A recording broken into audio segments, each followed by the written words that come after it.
Lesson number 11 first year at Harrow. आज हम हमारे जो पैराग्राफ रह गए थे उनको स्टडी करेंगे और इसके बाद क्वेश्चन आंसर्स को डिटेल से देखेंगे। I continued in this unpretentious situation for nearly a year। कहता है कि इस सूरत हाल में वो तकरीबन 1 साल तक रहा। However, by being so long in the lowest form, I gained an immense advantage over the cleverer boys। काफ़ी अरसा बिल्कुल लो ग्रेड में रहने की वजह से इसने बहुत सारे लड़कों पर बढ़तरी हासिल कर ली। ठीक है, अनप्रिटेंशियस मामूली, सिचुएशन सूरत हाल, नियरली तकरीबन, गेंद हासिल करना, इमेंस बेपना बहुत ज़्यादा, एडवांटेज बढ़तरी फ़ायदा, क्लेवरर ज़हीन तरीन। अब इस तरह से बहुत सारे स्कूल्स में आज भी इस तरह से होता है कि ग्रेड्स बना दिए जाते हैं, like section A, section B और सेक्शन सी। सेक्शन ए में उन तमाम बच्चों को रखा जाता है जो बहुत ज़हीन होते हैं, टैलेंटेड होते हैं, क्लेवर होते हैं, ठीक है, और बहुत जल्दी चीज़ों को पिकअप करते हैं। बी में उन बच्चों को रखा जाता है जो उनसे कुछ कम हो, ठीक है, और सी में उनको रखा जाता है जो डिफ़िकल्ट सब्जेक्ट्स को रीड आउट नहीं कर सकते, उनके लिए डिफ़िकल्ट है। अब जैसे यहाँ पर उन्होंने जो लैटिन और ग्रीक लैंग्वेज है वो सिर्फ उन बच्चों को दी जिनके हाईएस्ट मार्क्स थे टेस्ट में या पेपर में, और चर्चिल को सबसे सी ग्रेड में रखा गया। ये वो बच्चे थे सी ग्रेड में जिनको नालायक समझा जाता था, और इंग्लिश उस वक्त जो है वो बिल्कुल ऐसे ही था जैसे जिसको कुछ नहीं आता उसको इंग्लिश पढ़ा दो, ठीक है। तो इसलिए वो कहता है कि इसको सी ग्रेड में या सबसे थर्ड जो डिग्री थी स्टूडेंट्स की उसमें डाला गया, लेकिन इसके लिए ये बेहतर था। They all went on to learn Latin and Greek and supplanted things like that। supplanted शानदार, ठीक है। लैटिन कहते हैं लातीनी को, ग्रीक कहते हैं यूनानी को। तो कहता है जी बाकी जो लड़के थे वो सब लातीनी और यूनानी ज़ुबानें जो है वो पढ़ते चले गए, और इसी तरह की बहुत सारी शानदार चीज़ें उनके हिस्से में आईं क्योंकि वो बहुत शानदार, ब्रिलियंट और लाइक स्टूडेंट थे। But I was taught English. Taught पढ़ाई गई, लेकिन मुझे क्या पढ़ाया गया जी? इंग्लिश पढ़ाई गई। We were considered such dunces that we could learn only English। dunces कहते हैं बुद्धू को, बेवकूफ़ को, नालायक को। considered समझे जाते थे, लेकिन इस जैसे बहुत सारे लड़के जिनको बुद्धू या बेवकूफ़ या कह लीजिए कम ब्रिलियंट समझा जाता था, उनको सिर्फ इंग्लिश सिखाई जाती थी। Mister Somervell, a most delightful man, delightful पुरमसरत, बड़ा ही खुश मिजाज आदमी, to whom my debt is great, was charged with the duty of teaching the stupidest boys the most disregarded thing, namely to write mere English। अब यहाँ पे आपने क्वेश्चंस के पॉइंट ऑफ व्यू से भी और ऑब्जेक्टिव के पॉइंट ऑफ व्यू से भी डिफरेंट जो नाम है उनको याद रखना है, ठीक है। मिस्टर सोमरवेल जो हैं वो टीचर है, किस चीज़ का टीचर है? किस सब्जेक्ट का? इंग्लिश का। और टू हुम माई डेप्ट का मतलब है एहसान है, ठीक है। चार्ज्ड विद सौंपा गया, ड्यूटी काम, ओके। देन डिसरिगार्डेड हकीर, निकम्मा, दिनासा। अब इस जो मिस्टर सोमरवेल है उसकी पर्सनालिटी राइटर बयान करता और कहता बड़ा ही पुरमसरत आदमी था और बड़ा ही ज़बरदस्त टीचर था। और ये वो शख्स था जिसको ये ज़िम्मेदारी सौंपी गई कि ये सबसे जो अहमक तरीन लड़के हैं, सबसे जो नालायक तरीन लड़के हैं, इनको आपने इंग्लिश सिखानी है। और राइटर कहता है कि उसने मेरी ज़ात पर एहसान किया है क्योंकि उसने इतना अच्छा सिखा दिया इनको कि जो बाद में आने वाले लोग हैं वो शायद इतना अच्छा इंग्लिश में नहीं कर पाते थे या नहीं कर पाए जितना इन लोगों ने कर लिया। He knew how to do it। ये टीचर जानता था कि कैसे करना है, यानी इन नालायक लड़कों को किस तरह से इंग्लिश में एक्सपर्ट बनाना है। He taught it as no one else has ever taught it। और इसने इस तरह से इन्हें इंग्लिश पढ़ाई जिस तरह से कभी कोई नहीं पढ़ा सकता था या कभी किसी ने नहीं पढ़ाई होगी. Not only did we learn English parsing thoroughly, but we also practiced continually English analysis. ठीक है. अब पार्सिंग क्या चीज़ होती है कि कहते हैं कि इसने हमें इंग्लिश की मुकम्मल तौर पे पार्सिंग करना सिखाया और फिर वो मुसलसल ये लोग प्रैक्टिस करते थे. पार्सिंग क्या चीज़ होती है? एक जुमला लिखा हुआ है और उस जुमले को मुख्तलिफ हिस्सों में बांट दिया जाता है. ठीक है, डिवाइड कर दीजिए. इसको कहते हैं पार्सिंग, यानी पार्ट्स बना दिए जाते हैं. जैसे फर्स्ट में हम कहते हैं जी ये सब्जेक्ट है, ये ऑब्जेक्ट है, ये वर्ब है, ये पार्टिसिपल है.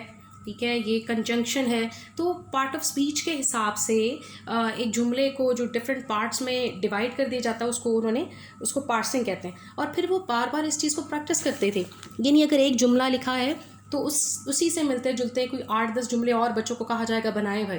तो जब वो जुमले बनाते तो फिर उनको ये भी कहा जाता बताओ इसमें इसकी पार्सिंग करो. इसमें सब्जेक्ट क्या है, ऑब्जेक्ट क्या है, वर्ब क्या है, कंजंक्शन कौन सी है, इंटरजेक्शन कौन सी है. तो ये तमाम चीज़ें उनको प्रैक्टिस उनकी होती चली गई. ठीक है, तो बहुत अच्छे तरीके से टीचर ने इनको समझाया और सिखाया. Mister Somervell had a system of his own. Mister Somervell का अपना एक निज़ाम था, अपना एक तरीक़ाकार था, अपना एक कह लीजिए वे ऑफ टीचिंग था, सिखाने का और पढ़ाने का. He took a fairly long sentence and broke it into its components by means of black, red, blue and green inks.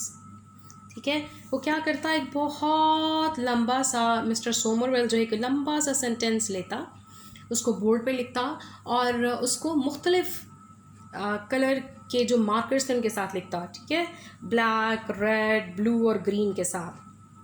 और उसका क्या पर्पस है, उससे क्या करता, subject, verb, objective, relative clauses, conditional clauses, conjunctive, disjunctive clauses. ठीक है जी, each had its colour and its bracket. अब जितने भी पार्ट्स ऑफ स्पीच थे या पार्ट्स ऑफ सेंटेंस थे उनको मुख्तलिफ रंगों के साथ वो लिख डालता. यानी अगर सब्जेक्ट है, काम करने वाला कोई बंदा है जुमले में, तो उसको वो हो सकता है ब्लू के साथ लिखे और फिर जब भी वो लिखेगा ब्लू के साथ ही लिखेगा ताकि बच्चे को पहचान हो जाए. ठीक है, इसी तरह से अगर वो किसी जुमले को जो है वो उसकी पार्टीशन करना चाहते हैं कि यहाँ तक ये क्लॉज है या फ़लाँ क्लॉज है, तो उसको भी ख़ास तरह के मार्कर के साथ उसको हाईलाइट कर देता ताकि बच्चे को समझ में आ जाए कि ये कौन सा पार्ट है और ये कैसे. तो ये भी एक समझाने का अनोखा, खूबसूरत और डिफरेंट तरीक़ाकार था. इसको आपने याद रखना है. एक तो टीचर का नाम, ठीक है, इसी तरह से पीछे जो हमने प्रिंसिपल का नाम पढ़ा वो भी आपको आना चाहिए, वो कैसा बंदा था ये भी आपको पता होना चाहिए. और ये एक पूरा क्वेश्चन है कि वो किस तरह से पढ़ाता था. ठीक है, it was a kind of drill. ठीक है, और ये एक तरह की मश्क थी. मश्क क्या थी? प्रैक्टिस आप करते हैं, एक जुमला लिखते हैं फिर उसी से रिलेटेड 4 जुमले उसी तरह के लिखते हैं, तो आप ड्रिलिंग कर रहे हैं, आप मश्क कर रहे हैं, उसकी प्रैक्टिस कर रहे हैं. We did it almost daily. और ये रोज़ यही काम किया करते थे. As I remained in the third, these 3 times as long as anyone else, I had 3 times as much of it. बाकियों की निस्बत जो है ये 3 गुना उसी क्लास में रहा. ठीक है, तो जहाँ रोज़ प्रैक्टिस होती है, ड्रिलिंग की जाती है, तो इसने बाकी लोगों की निस्बत इन तमाम चीज़ों को बहुत ज़्यादा सीख लिया और बहुत अच्छे तरीके से सीख लिया. I learned it thoroughly. Thoroughly का मतलब है मुकम्मल तौर पर. उससे मुकम्मल तौर पर इंग्लिश जो ग्रामर थी, लैंग्वेज थी, वोकैबुलरी थी, हर वो चीज़ जो टीचर ने सिखाई उसने वो मुकम्मल तौर पर उसको ग्रिप कर लिया, उसको समझ लिया. Thus I got into my bones the essential structure of an ordinary British sentence, which is a noble thing. Got into my bones का मतलब है मेरी हड्डियों में रच बस गई. Essential बुनियादी, ज़रूरी. Structure साख्त. ठीक है, ordinary आम, noble बड़ी उम्दा चीज़. कहता है कि जो जुमला लिखने का फ़न था या सेंटेंस का जो स्ट्रक्चर था कि जुमला बनता कैसे है, पहले वर्ब आता है, सब्जेक्ट आता है, ऑब्जेक्ट आता है, क्या है, जो भी तरीक़ाकार था वो उसने इतनी अच्छी तरह से सीख लिया कि ये तमाम चीज़ें इसकी हड्डियों में बस गईं। हड्डियों में बसने का मतलब ये है कि अब इसके लिए कोई बहुत बड़ी बात नहीं थी, आम बात थी, और इसने इन तमाम चीज़ों को बड़ी अच्छे तरीके से अपने अंदर, अपने जहन में उतार लिया कि किस तरह से लैंग्वेज को यूज़ किया जाता है। एंड आफ्टर ईयर्स बाद में आने वाले साल, my school fellows who had won prizes and distinctions for writing such beautiful Latin poetry and pithy Greek epigrams had to come down again to common English to earn their living or make their way. I did not feel myself at any disadvantage. अच्छा जी, in after years का मतलब है इसके बाद आने वाले सालों में, ठीक है। स्कूल फेलोज़, आपके साथ जो पढ़ने वाले स्कूल में बच्चे होते हैं उनको स्कूल फेलोज़ कहा जाता है। डिस्टिंक्शन, इम्तियाज़, यानी कोई एक प्रोमिनेंट जगह जो आप हासिल करते हैं।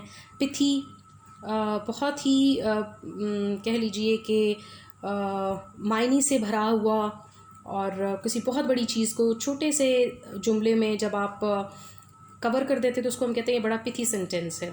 एपिग्राम्स कहते हैं ज़रबुल मसल को, ठीक है। ज़रबुल मसल जिस तरह से हम कहते हैं बंदर क्या जाने अदरक का सवाद, तो ये एक ज़रबुल मसल है।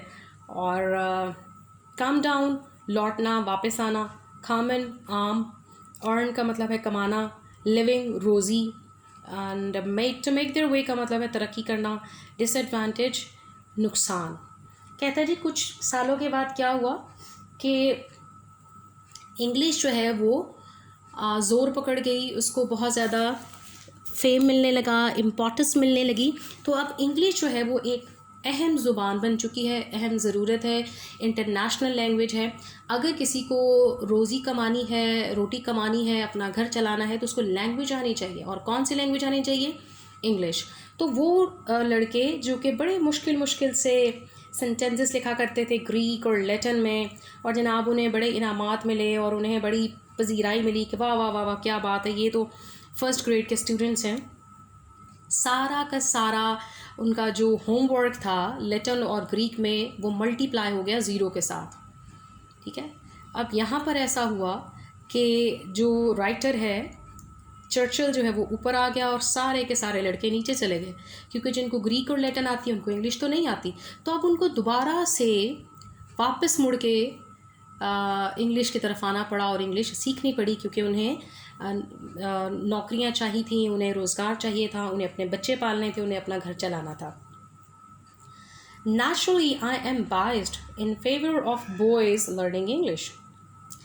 ठीक है, बाइस्ड का मतलब है तरफदारी करना, फेवर हमायत में। कहता है जी मैं तो फितरती तौर पे ही उन लड़कों की हमायत में हूँ जो अंग्रेज़ी सीखते हैं, ठीक है। I would make them all learn English and then I would let the clever ones learn Latin as an honor and Greek as a treat. Clever का मतलब है ज़हीन, ट्रीट का मतलब है तफरी के तौर पे। कहता है जी मैं इस हक़ में हूँ कि पहले आप इंग्लिश सीखें, उसके बाद उनमें से जो लड़के बहुत ज़हीन हैं उनको ऑनर के तौर पे, एजाज़ी तौर पे ग्रीक और लैटिन भी सिखा देनी चाहिए, ठीक है, क्योंकि ये काफ़ी मुश्किल लैंग्वेजेस हैं, ये भी कोई आसान काम नहीं है, बहुत मुश्किल ज़ुबानें हैं। But the only thing I would whip them for it's not knowing English. I would whip them hard for that. Whip का मतलब होता है पीटना, ठीक है, सज़ा देना। कहता है जी लेकिन अगर यही क्लेवर बॉयज़ जो हैं इनको इंग्लिश नहीं आएगी या नहीं आती, या वो इंग्लिश लिखना या बोलना नहीं जानते, तो मेरा ख्याल है कि इन्हें सज़ा देनी चाहिए। आइए हम आपके क्वेश्चन आंसर्स की तरफ चलते हैं और देखते हैं कि कौन कौन से क्वेश्चंस और उनके क्या आंसर्स हैं। Okay. The writer says that examiner asks the questions which students cannot answer and do not ask them which they can answer. Is the complaint just? Writer कहता है कि मुसन्नफ़ हमेशा तालिब इल्मों से वो सवाल पूछता है जो उनको नहीं आते और वो नहीं पूछता जो उनको आते हैं, ठीक है जी। अगर हम राइटर की बात करें तो राइटर के साथ तो यूँ ही हुआ क्योंकि उसको लैटिन और ग्रीक या मैथमेटिक्स नहीं आते थे, ठीक है। लेकिन अगर हकीकत में देखा जाए, इसको आप जर्नली लेते हैं तो जो लायक बच्चे हैं वो ऐसी कंप्लेन नहीं करते। जब आपने अपना पेपर, अपनी तैयारी पूरी की हुई है तो सवाल कोई भी आ जाए आपके लिए मसला नहीं होगा। What sort of questions are asked by your examiner? आपके एग्जामिनर्स कैसे कुछ सवाल पूछते हैं, ठीक है जी। आपका जो पेपर है वो मिला जुला बनता है, उसमें मुश्किल सवाल भी आते हैं, आसान सवाल भी आते हैं। कंप्लेन हमेशा वही लोग करेंगे जो घर से तैयारी नहीं करके आते, क्योंकि उन्हें पता है जी हमने नहीं करना, तो चाहे आसान सवाल आ जाए, मुश्किल आ जाए, जिन्होंने नहीं करना उन्होंने नहीं करना। Why did Churchill not do well in examinations? Churchill जो है वो अपने इम्तिहान में अच्छा क्यों नहीं कर पाता? चर्चिल को जो है वो लातीनी और रियाजी पसंद नहीं थे, ठीक है, और उसी का पेपर इसको देना पड़ा। तो जो लैंग्वेज उसको नहीं आती वो कैसे अटेम्प्ट कर सकता है, वो कैसे उसके सवाल कर सकता था। चर्चिल को जो है वो ऐसे राइटिंग पसंद थी, पोइट्री पसंद थी, तो इसलिए वो अपने एग्ज़ाम्स में अच्छा नहीं कर पाया। How did Churchill do his Latin paper? लातीनी का पेपर वो कैसे करता है? लातीनी का पेपर वो इस तरह से करता है कि टॉप पे वो अपना नाम लिखता है, उसके नीचे लिखता है जी क्वेश्चन नंबर 1, और फिर 1 के गिर्द वो ब्रैकेट्स लगा देता है, और थोड़ी देर के बाद न जाने कहाँ से स्मजेस और ब्लॉट्स जो हैं वो उसके पेपर पे लग जाते हैं। तो ये जनाब उसका पर्चा हल हो गया, इसके अलावा इसने उसमें कुछ नहीं लिखा। Churchill was taught English at harrow and not Latin and Greek, was it gain और लॉस? चर्चिल को जनाब लातीनी और यूनानी नहीं पढ़ाए गए, ठीक है, क्योंकि उसको इंग्लिश पढ़ाएगी। तो क्या ये इसके हक़ में रहा या इसके नुकसान में था? जी बिल्कुल, उसको इंग्लिश पढ़ने का बहुत फ़ायदा हुआ, और वो बच्चे जिन्होंने इंग्लिश नहीं लातीनी और यूनानी पढ़े वो नुकसान में रहे, ठीक है। तो ये इसके फ़ायदे में था, इसके हक़ में था, क्योंकि बाद में जो इंग्लिश लैंग्वेज है वो ज़ोर पकड़ गई और उसके अलावा लोगों का गुजारा नहीं था। What good did Churchill's 3 years stay at Harrow to him?